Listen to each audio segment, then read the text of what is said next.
Hi, greetings. It's me, Dr. Paul Gerhardt, and I just wanted to give you one more video to talk about cultural intelligence.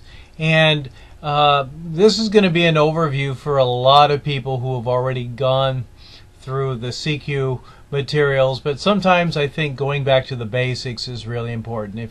Especially when you are developing a cultural intelligence plan for yourself or with an organization, or if you're working with a client for that matter.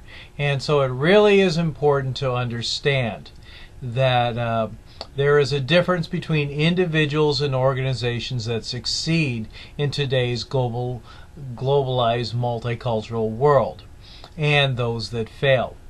And we are finding more and more research through the Cultural Intelligence Center that I'm not a part of, I've been certified through, and what we understand is that over the last 15 years and in more than 50 countries, organizations truly are benefiting from cultural intelligence training. So some myths that just because people have international experience, it doesn't necessarily mean that they have high cultural intelligence. Likewise, if people have high technical expertise, it doesn't necessarily mean that as individuals they're going to be successful. And similarly, having a high IQ, which is very important, does not necessarily mean that individuals will have high CQ. So if you really want to be the best that you could be, you really have to understand what cultural intelligence is. And so I'm going back to the basics. It's the capability to function effectively across various cultural contexts, including national, ethnic, organization, generational, and so forth. These are the kinds of things that we've been talking about. Looking at CQ from being low to high, the good news is we could each develop our CQ as we've been talking about. Having low CQ means that you react to external stimuli. Having moderate CQ means that you recognize cultural norms and begin to accommodate for them.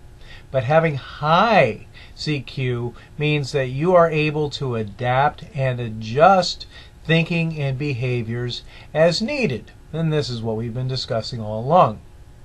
So the whole goal is to continue to develop your cultural intelligence. So we must have high cross-cultural adjustment and personal well-being. We recognize that when teams and organizations are made up of high cultural intelligent people, that organizations become greater with job performance and as a result greater profitability. So let's get into defining what CQ is. The definition of cultural intelligence, or CQ, is a person's capability to function effectively in a variety of cultural contexts, both internationally and domestically. In our own cultures, we usually have an idea of what's going on around us because we have a wealth of information, most of which is subconscious, that helps make sense of what we are experiencing and what we observe. When we interact with individuals who have a different cultural background, the same cues may mean something entirely different. So, the CQ model is made up of 4 capabilities, as you know. The first capability is CQ drive and motivation. This is your interest, drive, and confidence in adapting to multicultural situations. The second is knowledge, CQ, and it's about cognition, which is your understanding about how cultures are similar and how they're different. The third is CQ strategy, which is about metacognition, which is your awareness and ability to plan for multicultural interactions. And finally, CQ action, which is behavioral CQ. And it's your ability to adapt when relating and working interculturally. So, as you look at each of your CQ scores from your assessment, you really must understand, what being high, low, and middle means. It should be your goal to have high in each range, and so you need to develop an action plan that you really stick with. It shouldn't be a course that you take just to check off a box. You really must understand the true value of increasing each of your different areas. With CQ Drive, this is your level of interest, drive, and motivation to adapt interculturally. And you have to begin with positive intent, then calculate the opportunity and the cost of adapting versus not adapting. And individuals with high CQ Drive are motivated to learn and adapt to new and diverse cultural settings. Their confidence and their adaptive abilities is likely to influence the way that they perform in multicultural situations. So CQ Drive reveals how you feel about each intercultural scenario. CQ Drive predicts your capability to persevere when stress and disorientation occur in an intercultural situation, and this means taking the time to identify the cultural scenarios that are most frustrating and then developing strategies for regulating the frustration and stress that often ensue. As you think about enhancing or applying your CQ Drive, begin with positive intent, as I mentioned, and then calculate the opportunity or cost for adapting or not adapting. With strategy to develop your CQ Drive, connect with existing interests. Look at opportunities in different cultural contexts, and have lunch with someone from a different cultural background. With intrinsic interest, this is deriving enjoyment from culturally diverse experiences. One way to improve or leverage your intrinsic interest is to write down 3 ways that you can gain more enjoyment from your intercultural interactions and work. Think specifically about how to connect with existing interests with an intercultural component, like you love sports. Hey, how can you learn more about new culture through sports, for instance? If you enjoy design thinking, look for implications on design thinking during upcoming intercultural encounters. With extrinsic interests, this is gaining benefits from cultural diverse experiences. You can improve extrinsic interests by making a list of specific types of opportunities that exist for you or your organization in different cultural contexts. And then self-efficacy, we talk about this a lot in the success literature. It's having the confidence to be effective in culturally diverse situations. Try having lunch once a month with someone who is from a different cultural background to develop your confidence. Get to know the others and then compare notes about how your perspectives are similar and how they're different. And then arrange to visit a novel cultural event with this person, and then do your best to learn from that person. Let's talk about CQ knowledge. CQ knowledge is your level of understanding about how cultures are similar and different. Look at your ratings for each of the subdimensions of knowledge. Individuals with high CQ knowledge have a rich, well-organized understanding of culture and how it affects the way people think and behave. They possess a repertoire of knowledge in knowing how cultures are alike and different, and they understand how culture shapes behavior. CQ knowledge is your understanding of cultural differences. So with that in mind, you need to understand that your CQ knowledge scores predict your cultural knowledge and self-directed learning in the midst of an intercultural engagement. As you think about enhancing or applying your CQ knowledge, begin with understanding your own cultural values, and then identify reliable information sources for learning new cultural information. So some strategies to develop CQ knowledge. Read country profiles on the BBC News website, for instance. Learn more about cultural value orientations. Avoid idioms. Understand leadership differences and similarities across cultures. With business and cultural systems, this is your knowledge about the ways cultures develop systems for things such as economics, legal governance, family, and so forth. One way to improve your understanding of cultural systems is to do something like reading country profiles in the BBC News, for instance, as I talked about, before you travel to or host individuals from a country that's unfamiliar to you. Values and norms is knowledge about values, social interaction norms, and religious beliefs. Cultural value ratings included in your feedback report are an ideal way to begin understanding cultural values. One way to use your understanding of cultural values is to look up the orientation of cultures with which you most often work. Sociolinguistics is your knowledge about rules of languages and rules for expressing nonverbal behaviors. Develop your competency in sociolinguistics by identifying idioms that you use frequently in your communication, like "that's a game changer" or "that's a real spanner in the works." Write down alternative ways of communicating the same message that avoid idioms, which are often misunderstood across cultures. And then leadership. A context-specific subdimension is your knowledge about managing people and relationships across cultures. The next time that you read an article from a leadership magazine like the Harvard Business Review and Fast Company, both of which are not peer-reviewed,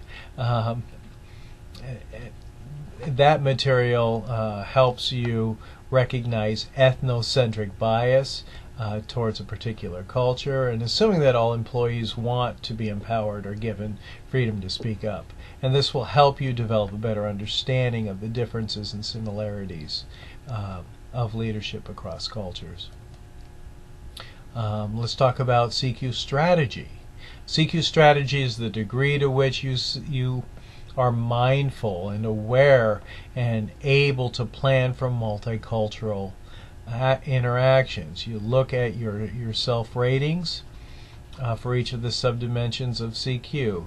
You'll recognize that individuals with high CQ use cultural understanding to develop plans for new intercultural situations. They monitor, analyze, and adjust their behaviors to fit different cultural settings, and they're conscious of what they need to know about an unfamiliar culture. CQ strategy is how you plan for and interpret your intercultural encounter. And your CQ strategy scores should help you predict the degree to which you will accurately anticipate and make sense of what's going on. As you think about enhancing or applying your CQ strategy, develop if-then strategies to anticipate multiple ways to address a reoccurring intercultural dilemma. And then find a cultural coach to help you make sense of culturally unfamiliar situations. The planning subdimension means strategizing before a culturally diverse encounter. And so we're talking about CQ strategies. And one thing that you can do to develop the way you plan to prepare a brief plan before you meet with someone from a different cultural background. Consider what might be different about your multicultural encounter as compared to if you were meeting someone from a familiar cultural background. Awareness is being aware of what's going on in the midst of an intercultural situation, and one way to build your awareness is by taking some of the implicit bias tests, for instance from projectimplicit.org. That's projectimplicit.org. Take 3 tests, reflect on experience, and find someone with whom you can discuss it. Checking is reviewing what happened and adjusting mental maps when actual experiences differ from expectations. Improve your checking by working with a cultural coach to help you determine whether a difference you encountered was a result of culture or personality. So let's talk about CQ action. CQ action is the degree to which you can appropriately change your verbal and nonverbal actions, as well as your speech acts, by drawing upon a broad repertoire of behaviors and skills. Look at your self-ratings for each of the dimensions of CQ action. Individuals with high CQ action draw upon 3 CQ capabilities to translate their motivation, understanding, and strategic thinking into action. They use a broad range of behaviors which they select to fit the specific context, and they know when to adapt and when not to adapt. CQ action is how you actually behave when you're in an intercultural situation. CQ action scores predict the degree to which you will appropriately adapt while not over adapting or compromising yourself or the organization that you represent as you think about enhancing or applying CQ action. Consider whether it's a tight or loose culture. Tight cultures have high value ascribing to a consistent set of social norms, whereas loose cultures welcome deviating from norms as long as doing so doesn't infringe on the rights of others. And to determine your objective, will adapting or not adapting better accomplish the objective? So, with CQ action, you must develop a strategy. And you have to look at speech acts, which is modifying the manner and content of communication, like direct or indirect, to fit the cultural context. An example of strategy for developing speech acts is to list 3 different ways to tell a colleague that a deadline is firm. Your goal is to be clear while also adapting the words based on different cultural orientations. Share your list with someone and then ask for feedback. Verbal means adapting your verbal behavior, language, accent, tone, and pace at one of your upcoming team meetings. Ask everyone to talk about what verbal behaviors are most annoying to them when having a professional conversation with someone from a different culture. Speaking too slow or fast, or too formal or informal, for instance. Note which of these verbal behaviors might apply to you when you try to change your behavior. And then nonverbal means adapting nonverbal behaviors like gestures, facial expressions, the way you dress. Choose a nonverbal behavior that is uncomfortable for you, like looking or not looking someone in the eye, greeting someone with an embrace, standing close to or further apart from someone else. Get a group of colleagues together and practice using the awkward and uncomfortable behaviors with each other, and then repeat them until you feel more comfortable. So when you develop your CQ development plan, really reflect on your challenges, opportunities, strengths, and areas for improvement. There are 2 ways that that you can identify CQ capabilities in action plans. Look at highest and lowest CQ capabilities. For many people, it's best to focus on their highest and lowest capabilities, based on worldwide norms. Really think about activities that you can do to increase and maintain each of your CQ abilities. All four CQ abilities truly are relevant and effective to intercultural performance. Research suggests that the characteristics of a person's role and specific context really influence which of the four capabilities are most important to each person. The CQ performance outcomes help you really understand how to interact with other people of other cultures, and you have to be able to notice capabilities that you have the ability to increase. Develop your goals for leveraging your highest CQ capabilities. Let's face it, when we focus on our strengths, we continue to get better and better. For example, if your CQ drive extrinsic interest rating is high, develop goals that build your intrinsic interest. An ineffective goal would be to share business opportunities for expanding in India with colleagues. This is ineffective because it's too vague and there's really no timeline.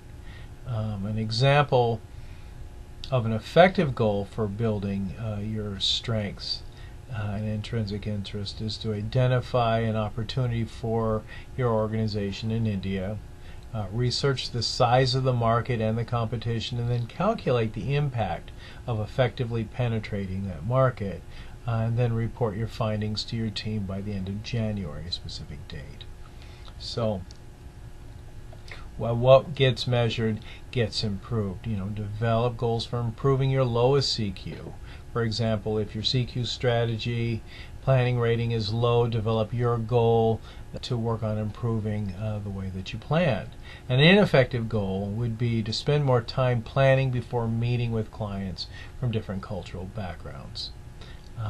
This is ineffective because it really is too vague and there really is no timeline. So an example for improving your plan is to outline a brief plan for things to remember that may be different whenever you have a meeting with someone from a different cultural background. After the meeting, reflect on what happened and decide if your plan was effective, or you could modify your approach in the next meeting with this person. Be sure to avoid goals that are too vague, too simple, difficult, and that have no guideline. Set goals for 2 CQ capabilities that you want to focus on most.